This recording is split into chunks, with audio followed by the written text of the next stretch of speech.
Hey, everybody, it's Mark Patterson back again, yet again and again with another phenomenal episode of Finding Your Summit, all about people overcoming adversity and finding their way. And before I get into my amazing guest this week, and this is truly a tale that is made for Hollywood, I want to talk about where I am as you listen to this podcast. I happen to be in the Himalaya. I am on Mount Everest. It is 2020. And if you want to follow the journey along, you can do that at www.markpattersonnfl.com. There is a tab on there called Everest Blog, and you can actually follow my little steps up and down the mountain. There's a really handy technology out there with Garmin that you can actually track somebody wherever they are. It's great for anybody who goes off the grid. There's a SOS button and other ways that you can communicate with the planet. So that's what I will be doing, and that's where you can find me. Okay? So as always, please go in and give the show Finding Your Summit a ratings and review, because it all has to do with popularity, and popularity I don't care about, but it does have to do with inspiring so many people who listen to these podcasts. I get notes all the time about how they're inspired because of the stuff that they were going through at that particular time. So please do that. It does mean a lot to me. And like I said, it does expose it to other people who are out there. Okay, on that note, let's get into it. Today, I've got an absolute, well, she's amazing, really. And her name is Shawn Richardson. Shawn, how you doing? I'm great. Thanks, Mark. Yeah, so we're going to get into this insane story. And just to give a little background, I don't even know how this exactly happened because I've never met you in person, but I feel like I know you in person, and we were a kindred soul at some level. I think it was initially through Facebook, and just because both of us have such a love of the mountains, and we've had some crossover, not only in the mountain, but also in life's journey. And, as I was thinking more about all this and what your life has been, and we all go through things, right? It's just a matter of, the severity with that. And as I was thinking about this, to me, you have really stepped into the fear to realize your greatness. And at the end of it, trail, you've really become a force. And I'm so happy for you because, we all fall over and we all have to get up, and it's really about what you decide to do with that. And so I want to open with that, and then we're going to get into this crazy the story. But from the standpoint of for you stepping into the fear, and then we're going to go kind of high level and dig in here. But from stepping into the fear, so many people, that's the hardest step.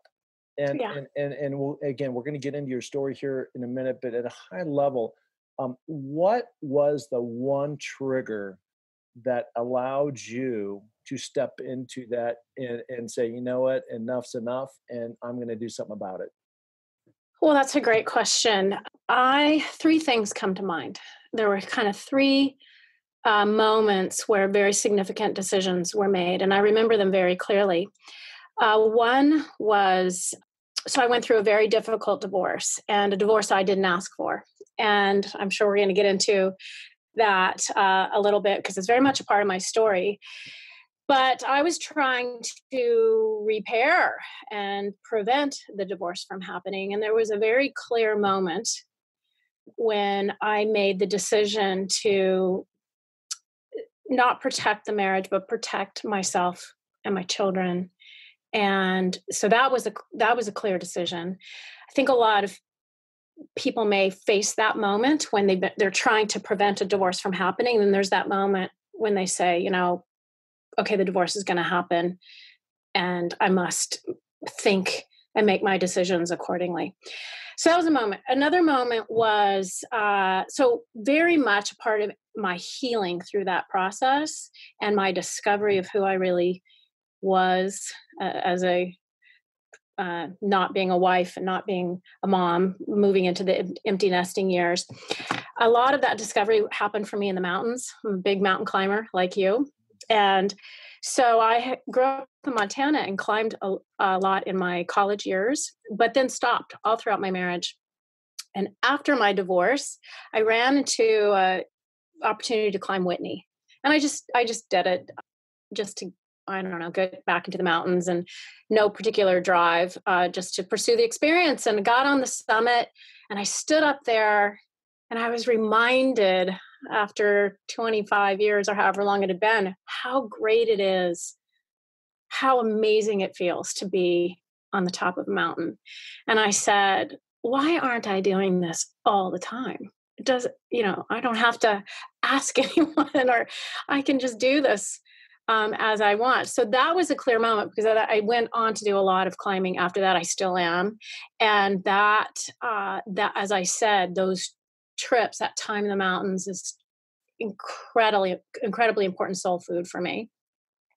The third moment was one particular night so I've studied spiritual psychology in LA for 3 years. Yep.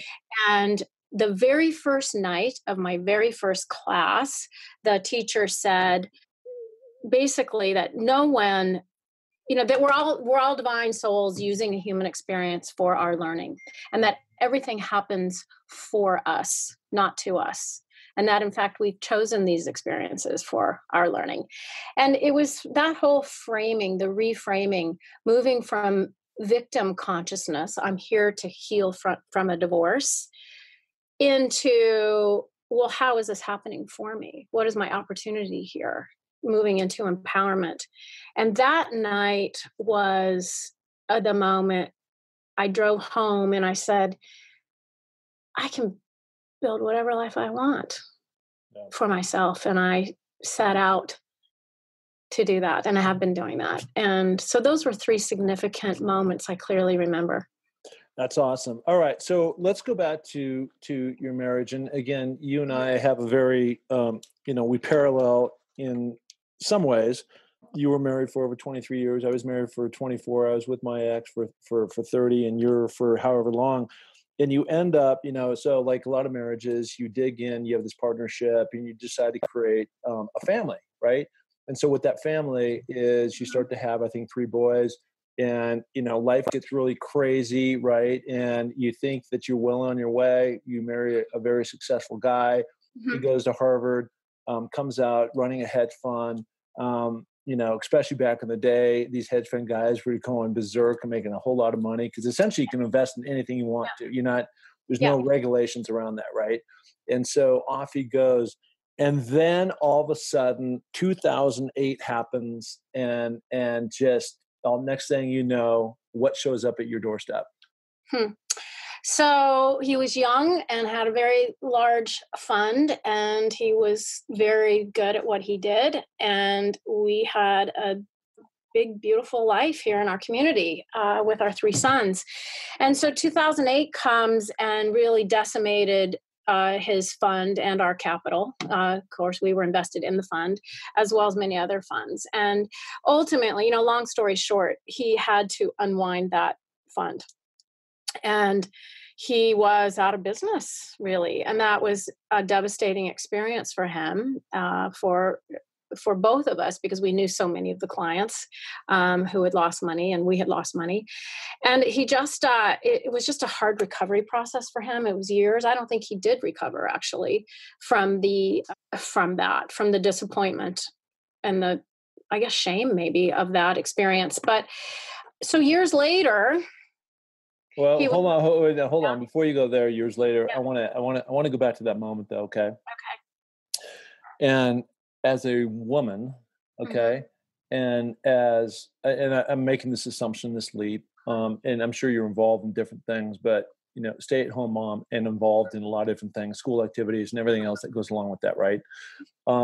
And I think so much of the time on the female side, and this is what I love about women, is that this whole nesting, it's just very natural, right, for those types of feelings. And now all of a sudden that is threatened.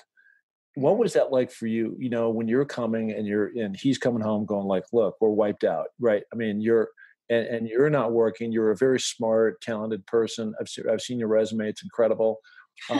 Seriously. I mean, it's amazing. And so you're very accomplished, but somebody has to take care of the kids, right?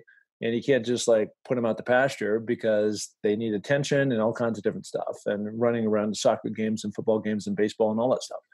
So, but what did that do to your world again, you're still thinking that everything was going to be together. You're going to fight through this fight, but you're like, you have like this holy, what moment. Hmm. Yeah. Well, we had other assets, so it wasn't like we were completely without. Yeah. But so, I guess I presumed that, I'm very resilient by nature. I presumed that we would reinvent whatever was going to come next. I mean, we're both very educated, very talented people. Of course, we're going to build something else, but that never happened. Meanwhile, I founded a school here with a group of people, a very successful middle school and high school. Yeah. And that was a 10-year experience of my life. And it's a very well-known school here. And when you say here, where is here? Oh, and the school is in Carlsbad, California. Carlsbad, California. Okay. Yeah. So Southern California. Yes. Okay. Yeah. Go ahead.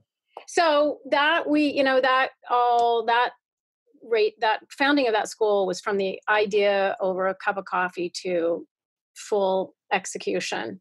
And we did that in about 4 years, I guess we launched it. So I met a lot of people, proved a lot of value in that 10 years, and that led to certain opportunities afterwards. And so the timing of all of this, I give you that background because my ex-husband was going through, my husband at the time, was going through that experience at the same time that I was completing my 10 years working on this school. Oh. We termed out at 10 years. So I had all these opportunities, and I said, of course, what a partner does is they help. They help. So just even from a psychological point of view, I didn't know, I'd been out of the workforce for so long. I didn't know if I could earn any money. Really, that was going to make a big difference. Yeah. But psychologically, I knew it would be a huge comfort to him to know that I'm helping. So I started working. And that was the beginning of my second paid career, because I took the period of time off in between raising our 3 boys and founding that school. I was not paid during that time, of course. I mean, we had to pay actually significant money to the school to get it launched. But anyway, so I went to work. I pitched in to help was my reaction in that moment. And I don't know that I was so scared at that point. Fear came in when the divorce came. Yeah, so like newsflash on the guy side, right? So women want security in terms of having that nest protected, right? And on the guy side, no matter what happens, what we want is we want respect. That's the number one thing. And if somebody is respected, then they can go a long way in the drive that they want to do, knowing that that person is standing behind them and that respect that his woman, anybody gives towards that person. And that's what I think helps fuel that you're not going to give up. And when that goes away, everything, goes south. So it's awesome that, you stuck by there and, you said, look, I'm going to do what I can to pitch in and help as much as I possibly can as we're trying to, as you said, reinvent your new lives together. Mm-hmm. Exactly. Okay. So now all of a sudden, your hubby decides to take a road trip and he's going to Thailand, right? So my ex-husband, still husband at the time. So now from that point, when I go back to work, it's about 2013. So it's 5 years. We're still working on recovery. It's 5 years after 2008 has happened. And I'm not seeing it happening. And I'm not thinking about the end of our marriage, but I'm getting resigned to the fact that life doesn't feel so great. Yeah. So anyway, he goes on and we're still very married at this point. He goes on a business trip to check on some residual investments in Thailand, and came home and immediately told me that he wanted a divorce. And I was so surprised by this news. And and I thought that it would pass, that it was just a moment of fear or something, and a reaction that he was having, and that he would calm down in the following days and come to his senses, so to speak. Yeah. And it never happened. He kept saying every day, I want a divorce. I'm actually moving to Thailand, he said, to start a business. Yeah. And meanwhile, we still have 3 boys in high school. And I'm like, you're moving to Thailand to start a Yeah. business. And I'm like, okay, well, we'll all go to Thailand. Yeah. Anyway, so I didn't know really what was happening, but he was pretty consistent about I want the divorce. So that was the first week. And then the second week, I realized that he was on the phone in the late hours an awful lot. And my belief at the time, or I was led to believe that he was talking to attorneys about starting this business in Thailand. Yeah. But that's not who he was talking to. He was talking to a woman he had met there. So a woman enters the picture and is the cause of, or not the cause, but she's a part of the equation, right? Yeah. Yeah. And that moment, I never anticipated. I've been married a long time. I never saw that coming. It never had been a part of our marriage. I mean, we had a monogamous relationship for 25 years, and never would I have imagined that was. I never even thought of that possibility. Yeah. With him. Well, you don't think about possibilities like that because you build up something called trust, right? And that trust creates something called a bond, and that bond is unbreakable, right? And that's part of what the whole marriage unit. Yeah, and you have that, and that's what. But it does break. Well, it broke for me, right? And it wasn't because of any of those reasons. It's just one person wanted to be married and somebody else, but nobody broke any rules or anything. But I think when you I think your story has way more drama than my story, but when you peel it down and you get literally at the bottom line, you're sitting with the same outcome, right? Mm-hmm. Like it still hurts. Mm-hmm. You kind of went, kind of in a figure eight to get where you got. And I maybe went more in a straight line. I don't know, zigzag, but you're still sitting there with these, this whole notion of that, this sucks. And now I have to reemerge and figure it out. And where am I going to go? And what's that look like for family going forward? And, in my case, you were still there with your 3 boys. And in my case, I'm the guy that has to move out. And so it's just, look, there's no fun way to say it. Life happens. And again, this podcast is not about sitting on these bad moments and this is like a therapy session. This is really is about, look, it happened. And so we have to talk about it. We don't have to, but we chose to talk about it on the podcast. And now it's your reemergence. I want to go back to something that you said, because that was like this realization for you. Like there's 3 chapters or 3 things that were really defining, right? One was your marriage, and just rather than like protect the marriage, now you're protecting yourself. That's what. There was that moment actually. So I find out there's another woman involved. It's hard for me to even wrap my head around that or believe that, particularly the kind of woman he chose to leave us for. And I saw a very large transfer of money, 6 figures, leave our account and go to Thailand. And it was in that moment where I was, WTF, yikes. So I got to get a lot smarter here, and I need to protect myself and my kids. I don't know what's happening. I don't know what's going on. So that was the moment. And I didn't even know how divorce worked. I knew nothing, but I had to, while processing all the emotions of what was going on, my children not knowing what was happening at all, not that anything was, they knew nothing about what was happening at this point. I also had to do the legal study of what do you do? How do you get control of the money so it doesn't all disappear, and all of that. So I had to learn about the early steps of a divorce process, and it's just all a mess. So that was that moment. Well, there's I had this amazing woman, Kathy Eldon.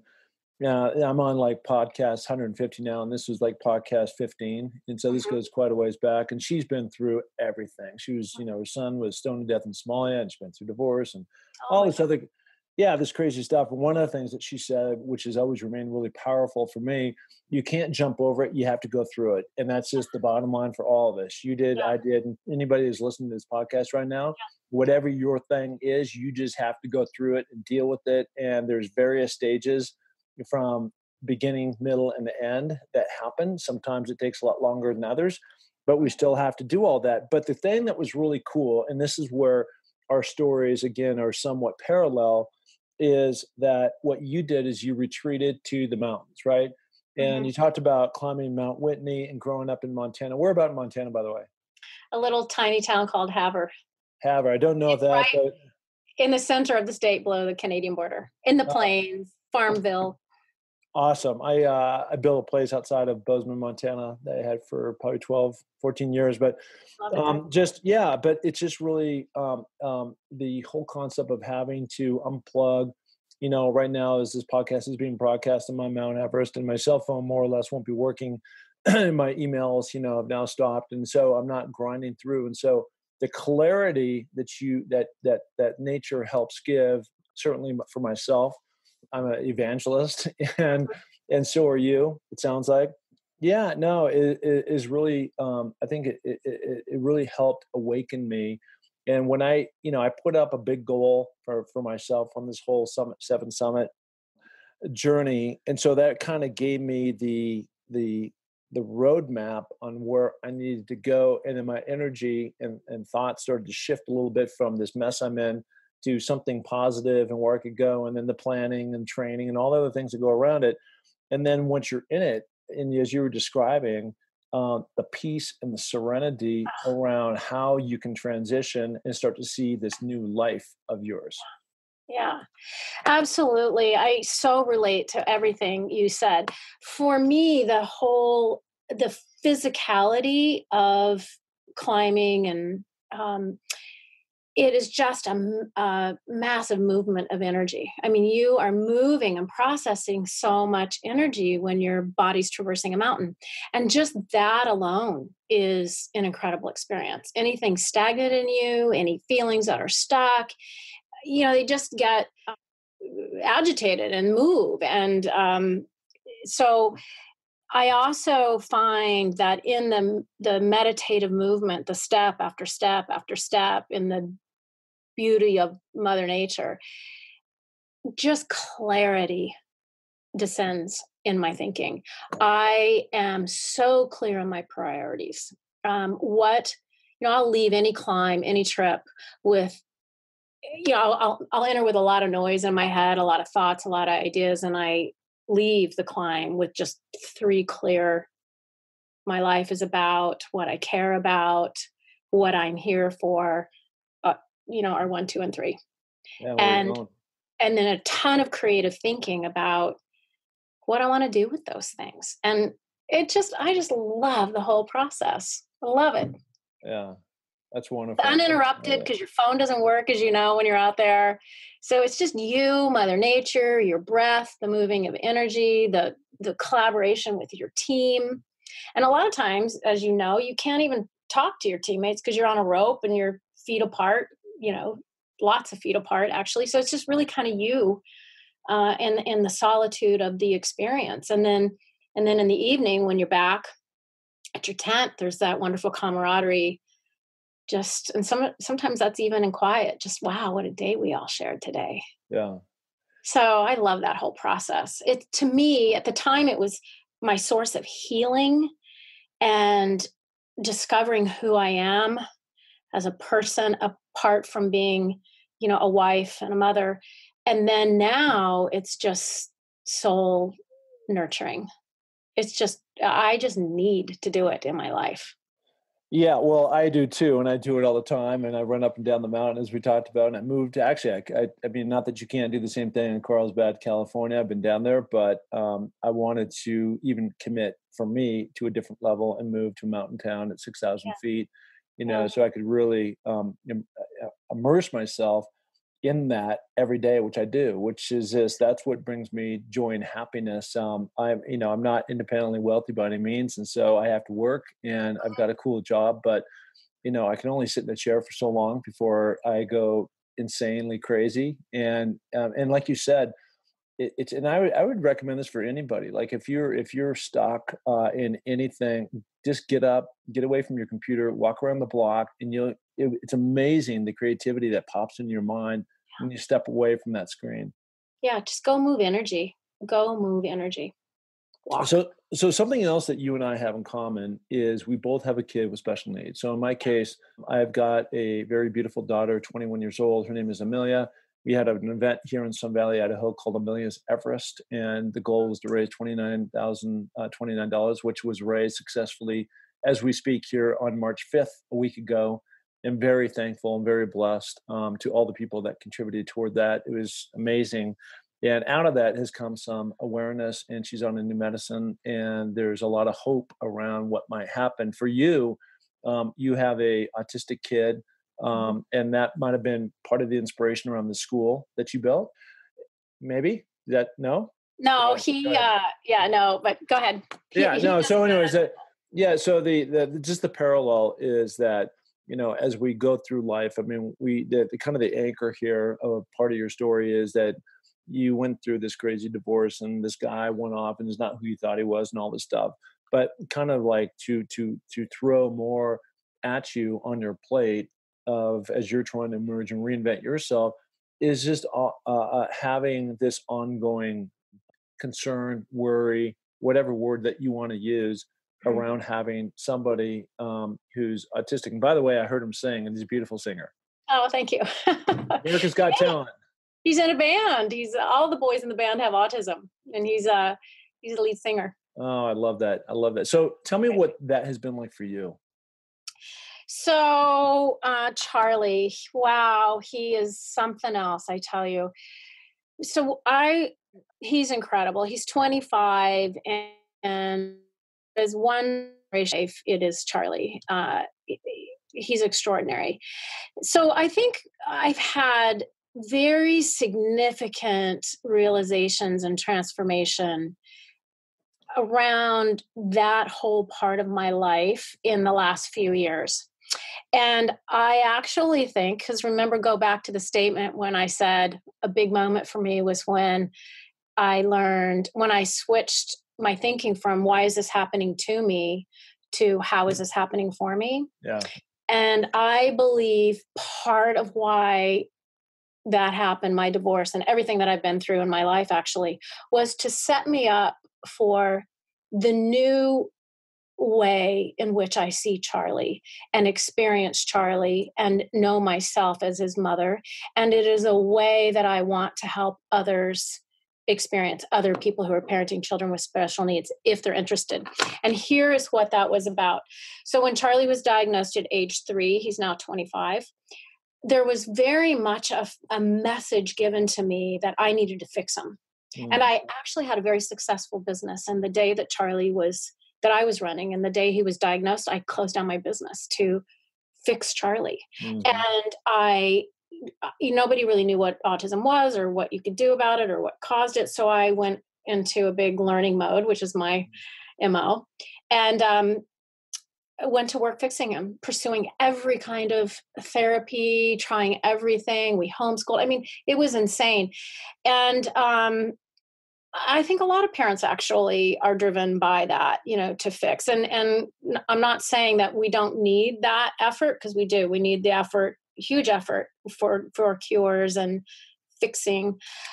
And at the same time, we need a great deal of work on accepting the what is of our life. So for me, when I was in that spiritual psychology class, and that line, we're all souls using a human experience for our learning and growth, and these experiences we've chosen for our learning and growth, I thought about Charlie, and I thought, wow, I had such reverence, first of all, for his soul. I know this may sound woo-woo to you, but it was really incredible experience for me. So I had an incredible reverence for Charlie and his soul. And I started thinking, why did his soul choose such a difficult existence? I was awed.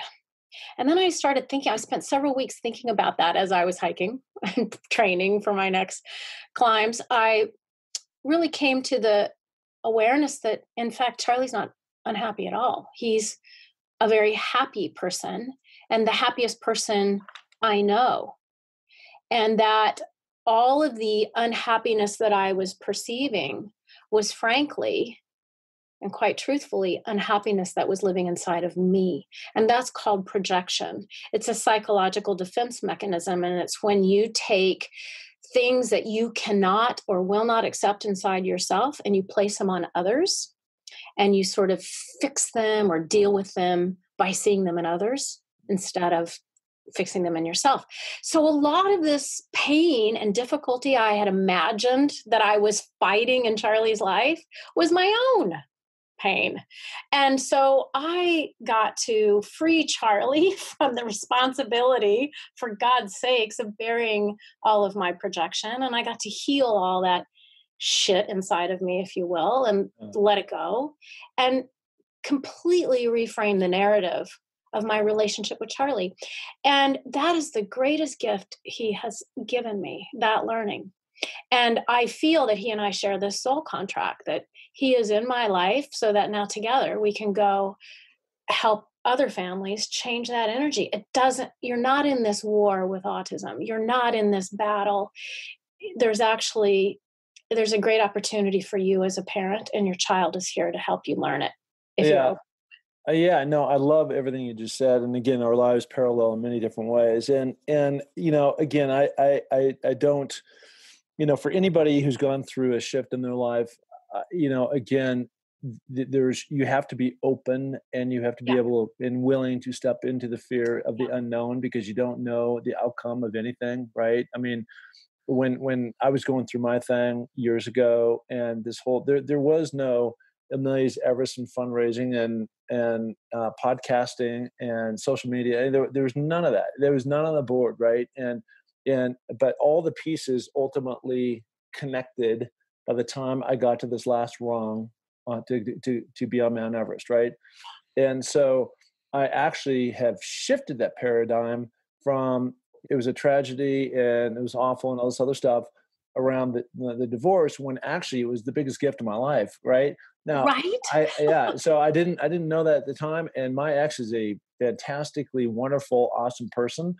Um, but our warranty ran out for whatever reason. Yeah. And that sucked in that moment. But what I was able to do is somehow or another, at some point in time, poke my head up, and get up and put on my boots and start walking and start marching up that mountain. And so now if again, these things, if I, and this is, I guess, a lot of the message that I'm trying to convey, which is, action creates reaction. And if you don't take that step and you quit feeling sorry for yourself, and now what are you going to do about it? And then start setting some goals and projecting, where life could be, and creating that vision board. I wouldn't have been able to help my daughter the way I can today, the way you've been able to do with Charlie. And then the recognition of, it's not about you trying to fix him. Actually, he's fixed. It's about you coming to the realization that your life is well on its way, and just let nature take its course and accept him for who he is and go be the best version of yourself. Right. Yes, he has taught me so much. I'm so open to the learning that he has for me. And I will often say to myself, when I'm in the moment, I'll say, what would Charlie do? And it kind of makes me laugh. Listen, I still have challenges as his mom. That's never going to change. There are those moments, but I just relate to it all so very differently. Before it was a war. And now I see this soul contract that I have with him. I'm just much more at peace with the whole experience. And I have incredible respect for him and his brothers. I love the relationship that he has with his brothers. He is extraordinary. And, I was listening to you, Mark, talk a little bit about what you've been through recently, or, sort of your divorce to now. And that this whole moment that you're having with Amelia, and this fundraising and this awareness that you're bringing, which, by the way, is impacting her life too. You said she's on a new medication, et cetera. Yeah. You can sort of see what, from that frame of mind of how is this happening for me? You can see the whole incredible design of your beautiful life. Everything happened by design for this moment, like by it's almost like it's all been so on purpose. I You was can see life born, that way. You can see for life that sure. way. Yeah, I so get that. I'm with yeah, you. and you don't have to play in the NFL to go do this stuff, and you right, No, because most, well, actually none. I didn't. No, no, you didn't, and nobody else, another no Right. other NFL guy. So the point being is that again, it's a collection of these great experiences that give you perspective. And now I'm sitting there when we did this event January 3rd at the Big Wood Church here. It was sold out. 400 people show up, and I've got these amazing people on stage: Jim Mora, Peter Cetera, and others. And it was all about trying to bring awareness around epilepsy, but talking about the words like tenacity and courage and adversity and how you overcome those things that these guys that got up on stage and talked about.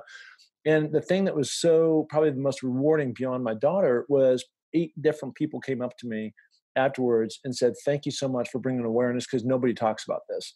All And right. and so in some small way, they're looking for support groups and medicines. And we had a guy from the National Epilepsy Foundation board from Houston come out and talk. And so all that you like, again, the whole thing came full circle from poor me, meaning Poor me. right, Victim me. to victim me, to the empowerment that you felt when you realize these 3 moments through your marriage. What were you going to do about it? You're not going to protect that. Protect yourself. This awakening from being in the mountains, from Mount Whitney, standing on the top, and being up there with that stone house, Yeah. overlooking right, the Sierras. It's amazing up there. It And is then beautiful. and then the final piece of that puzzle is the spirituality that you came upon of really being calm, Mhm. and having that awakening, if that's the right word, Yeah. from your empowerment, and being the best possible version of yourself. It's great. Yeah. Yeah. And it's a lifelong journey, and it's a great one.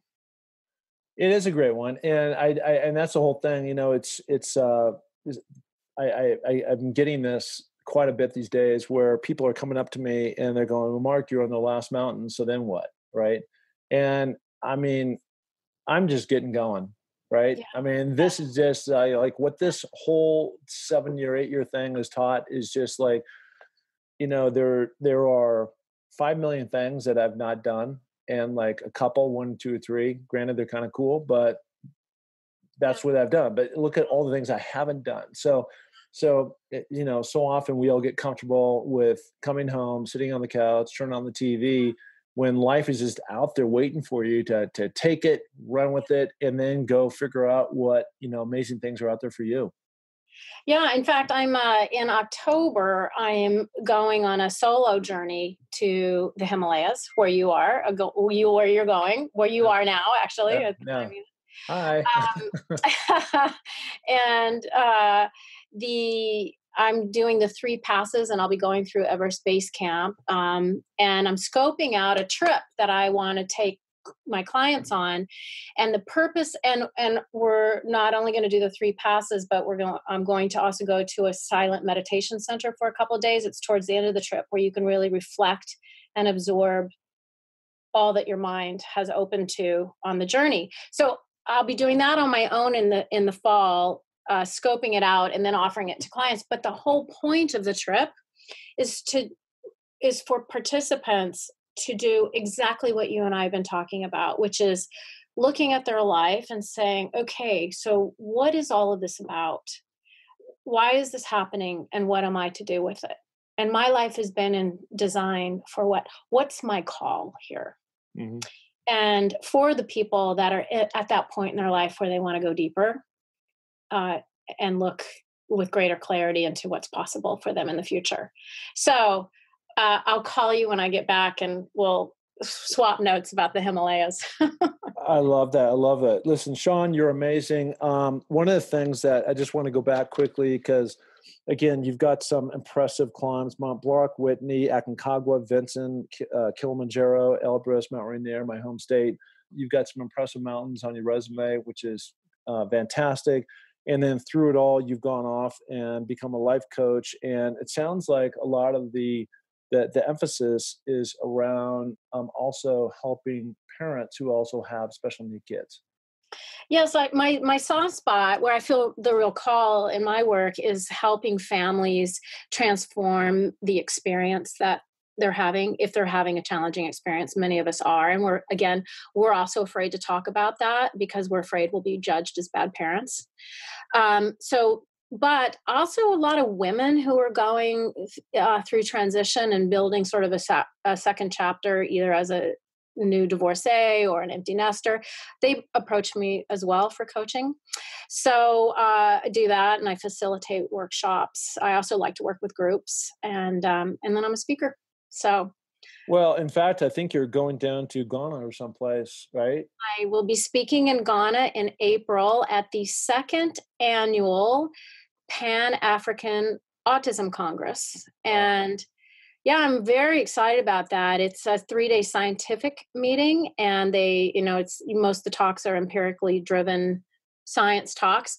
And they're dealing with a lot of stigma there, and I am going to go right for the jugular and talking about shame. Yeah. So wish me luck.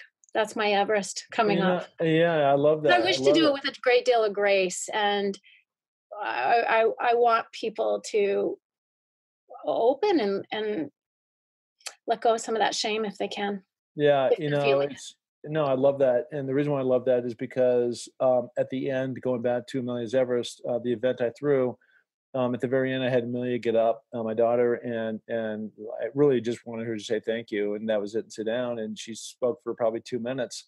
And she got up there almost like somebody in AA or something. Hi, my name is Amelia Pattison, and I have epilepsy. And that was so hard for her to do because of the shame she has felt.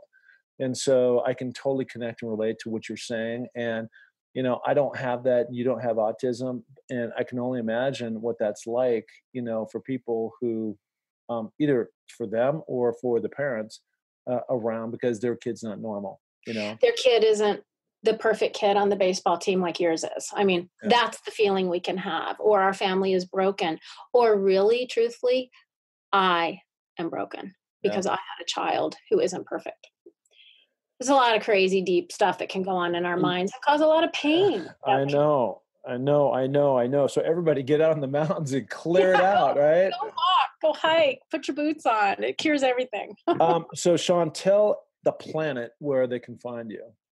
So I have a website, www.shawnrichardsonglobal.com. I do life coaching. I can work with anyone, anywhere in the world, because I work on the phone. It's my preferred mode. And my next workshop is in San Diego, May 16th. You will find registration details on my website here soon. And then I'm speaking in Ghana in April, and stay tuned for my more offerings down the road. Yeah, no, I love that. Look, you're on the right path, and thanks, Mark. Yeah, no, I do. I whenever I talk to somebody who's kind of come from, from left field, and they've gone to the other side, and they're sitting there looking back, and they have this thing called perspective. I think it just makes us deeper in the way that we communicate, in the way that we relate, and in the way that we go forward in life. And that in itself is an inspiration to other people, because if you haven't had it, it's coming. And so stay tuned, right? There's a paddle for every ass, as my uncle says. Yeah, there sure is. And you've gone through your wars, and you certainly have come out on the other side. So I'm so happy for you. And, we need more, bright lights like you out in the world, shining the way and giving other people hope. Thanks, Mark. I hope your climb is brilliant. Well, so do I, and hopefully between coronavirus and everything else trying to meander, that I can survive all this and make all my dreams come true. Yeah, I can't wait to hear all about it when you're back. Yeah, thank you. Listen, we'll get caught up on a later date, but thank you so much for coming on the pod. Thank you. Bye, Mark. Thank you.